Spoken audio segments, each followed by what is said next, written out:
Yop la famille, c'est Alex. Aujourd'hui on se retrouve pour une nouvelle vidéo sur Call of Duty Modern Warfare remasterisé. Et les amis, aujourd'hui je suis très content de pouvoir vous parler d'une annonce qui a été faite hier soir. Une image du jeu World War 2 a été dévoilée, ou du moins pas du jeu mais de sa pochette, donc que vous pouvez voir actuellement à l'écran. Où sur cette image on peut voir un bon nombre d'informations sur le jeu et sur ce que contiendra cette édition collector. Donc on va commencer tout de suite avec une information qui va ravir un bon nombre d'entre vous. La bêta privée qui sera disponible à une date que l'on ne connaît pas encore mais qui devrait tarder à être révélée. Parce que oui, ce soir il y a, n'oubliez pas, le 26 avril à 19h30 le teaser de Call of Duty World War 2 qui sortira sur la chaîne officielle de Call of Duty sur YouTube, et d'ailleurs à mon avis sur Facebook. Et donc oui, on peut voir une bêta privée. Donc à mon avis, s'ils mettent private beta, c'est parce que il faudra commander ou précommander le jeu pour pouvoir y avoir accès, ce qui est une bonne chose parce que ça évite qu'il y ait certaines personnes qui sont juste là pour pourrir le jeu, qui savent pas jouer, enfin etc., qui viennent pour pourrir la bêta. Au moins là il y a que les gens qui ont vraiment envie du jeu et des gens qui s'y connaissent un peu quand même pour pouvoir précommander le jeu. Donc pour avoir accès à cette bêta, c'est une très bonne chose. On se décale un tout petit peu à gauche, on voit PlayStation Exclusive, comme quoi PlayStation garde l'exclusivité sur Call of Duty, ce qui est une très bonne chose pour les détenteurs d'une PlayStation 4. On va descendre un tout petit peu plus bas, on voit Limited Time Only. Donc apparemment que cette édition collector sera limitée dans le temps. À mon avis, il n'y en aura qu'au début qu'à la sortie de Call of Duty World War 2. Et après, par la suite, je pense que ça sera des éditions que les gens auront vendues, qui ne voudront plus, ou... Enfin voilà. Ça sera apparemment limité dans le temps.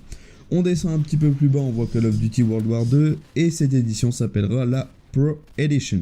Donc dans cette Pro Edition, il y aura le jeu, forcément. Hein, si on achète une édition collector, c'est pour avoir le jeu. On aura aussi un steelbook personnalisé, donc qui a l'air sincèrement très cool, avec le débarquement sur une plage. Donc moi, comme je le dis depuis le début, je suis sûr que ce jeu sera par rapport au débarquement de Normandie. Après, on verra bien, je me trompe peut-être, mais il y a de fortes chances que ça soit ça. Et juste à côté, on voit Season Pass, donc oui, il y aura toujours un Season Pass disponible avec l'édition collector. Toujours des DLC, forcément. Je pense que Treyarch, Activision et Sledgehammer Game nous ont habitués à des DLC à 15 balles. Donc avoir le Season Pass, ça fait toujours plaisir. Ça évite de mettre 15€, plus 15€, plus 15€, plus 15€ à chaque fois.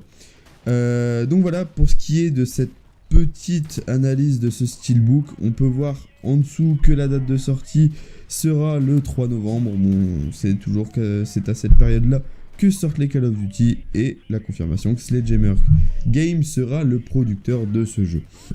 Donc voilà, j'espère que cette petite vidéo vous a plu. Je vous ai mis ça sur un petit gameplay de Modern Warfare, une partie que j'avais fait sur la map Cargo. Pour ceux qui se rappellent, c'était une map qui rendait assez fou avec les bombardements à répétition, les hélicos, les grenades, les flashs, les spawn kills. Enfin des trucs qui rendaient vraiment fou. Et là j'ai essayé de faire une petite partie au fusil à pompe, donc quelque chose de sympathique. J'ai fini avec un score, je sais plus, je crois que j'ai fait 85 kills, un truc comme ça. Bon, c'est pas exceptionnel, mais ça reste quand même une bonne partie. Donc voilà, pour ce qui est de cette analyse du Steelbook et de l'édition Pro, ce soir le teaser de Call of Duty World War 2 sera de sortie. J'essaierai de le récupérer pour l'analyser avec vous, pour essayer de trouver des détails. On sait qu'ils nous ont habitués à cacher des petits trucs dans leur teaser, des petites armes, des machins, des informations sur le jeu. Et ça sera donc l'occasion de voir ce que cache le teaser de World War 2. J'espère qu'on aura accès à de très bonnes informations pour pouvoir justement patienter au premier gameplay, parce que je pense qu'on n'est pas là de le voir avant le 3.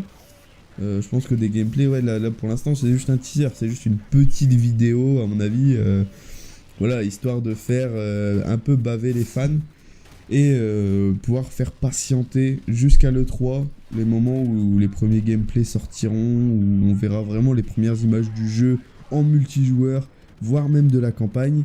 Et c'est là où vraiment on pourra se faire une idée globale du jeu, même si sans y avoir touché, sans y avoir joué, on peut pas forcément dire ce jeu est bien, ce jeu est nul. On peut se baser que sur des images qu'on verra, sauf pour ceux qui auront la chance de pouvoir y jouer, ce qui sera pas mon cas. Moi, je n'aurai pas l'occasion d'aller à l'E3, ni même à la Paris Games Week.